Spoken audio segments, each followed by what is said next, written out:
النهاردة الكنيسة بتعيد بأول يوم في السنة الجديدة 1741. التقويم بتاع الشهداء اللي هو ابتدى تقريبا في القرن الأول.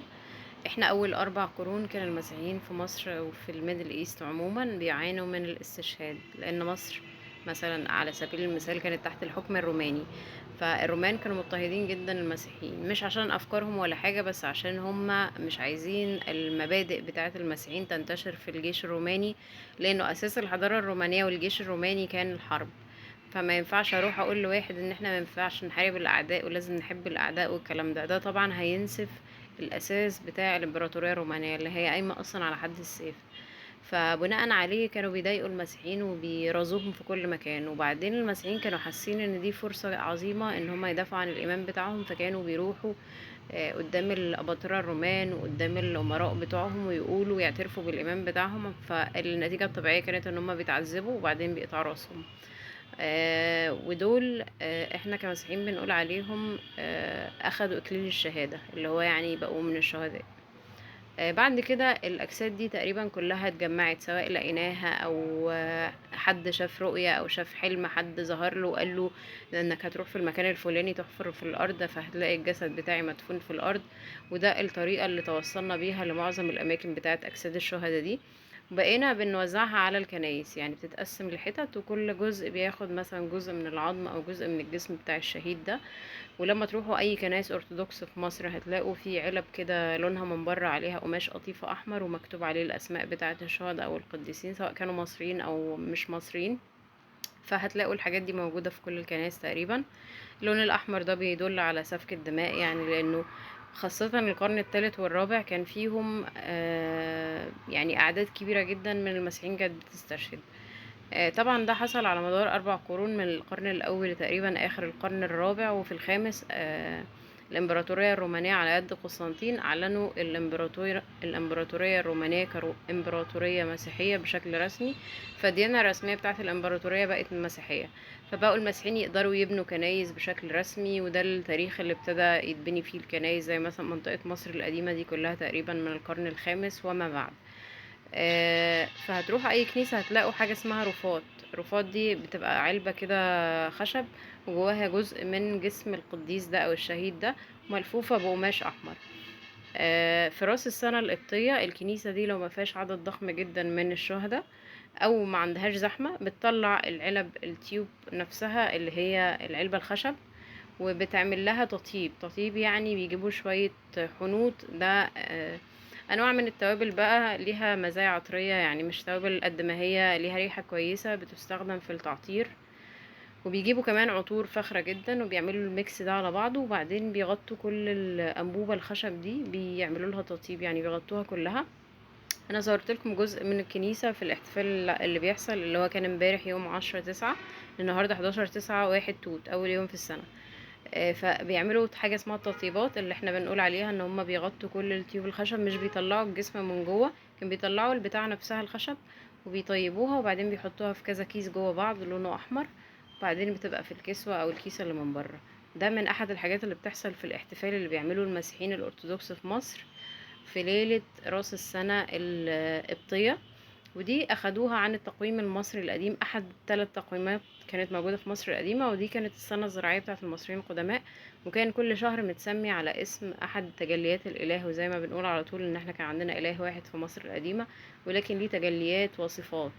حاجة كده شبه أسماء الله الحسنى، حاجة كده شبه الهندوس، نفس القصة إنه في إله واحد وصور كتيرة.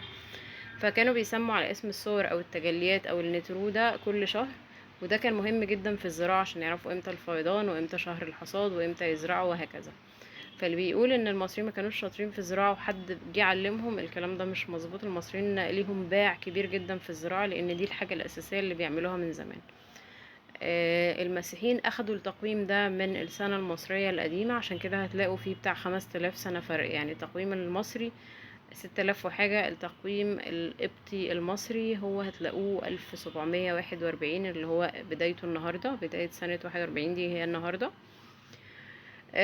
وكملوا بالتقويم ده وسموه تقويم الشهداء، عشان تبقوا فاهمين الفرق بين السنة المصرية كلها ليه عندنا 6000 وليه عندنا 1000 وحاجة. ده بداية تاريخ عصر الشهداء عند المسيحيين الأرثوذكس وخاصة المصريين.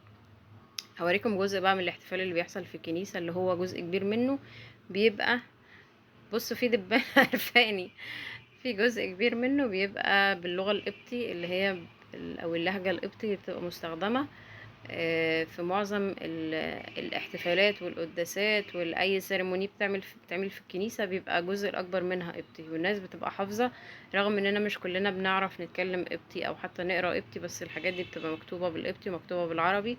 فلما تروح كتير بتحفظ الحاجات، يعني عن ظهر قلب تلاقي نفسك بتقول معاهم، مش لازم تكون عارف لغة قبطي، مش عارف قواعدها، مش عارف حتى الحروف بتتقري ازاي.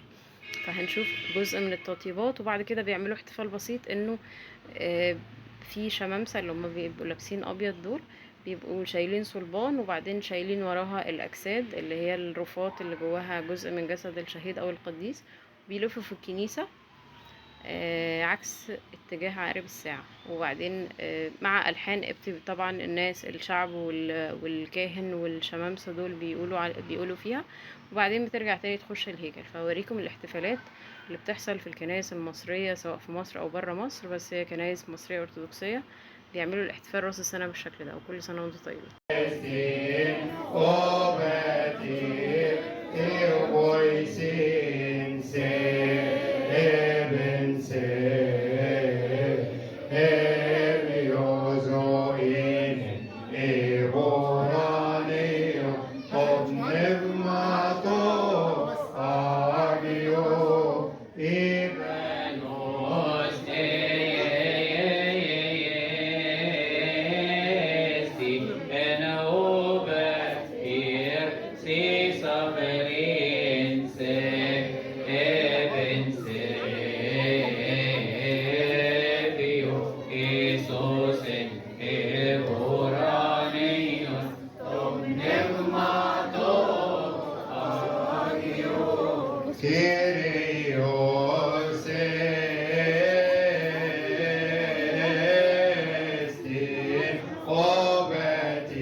Hey.